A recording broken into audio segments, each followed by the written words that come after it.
करुणावतारं संसारसारं भुजगेन्द्रहारं सदा वसन्तं हृदयारविन्दे भवं भवामी सहितं नमामि भवं भवामी सहितं नमामि।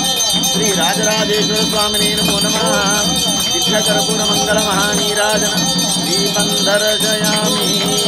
अघोरेभ्यो सघोरेभ्यो घोरघोरतरेभ्यः सर्वेभ्यो सर्वसर्वेभ्यो नमस्ते रुद्ररूपेभ्यः। ईशान सर्वविद्यानामीश्वर सर्वभूतानां ब्रह्मादिपितर ब्रह्माद्यो मे अस्तु सदाशिवों। श्री राजराजेश्वर स्वामिने नमो नमः। दिव्यकर्पूरमङ्गलनीराजनदीपं समर्पयामि।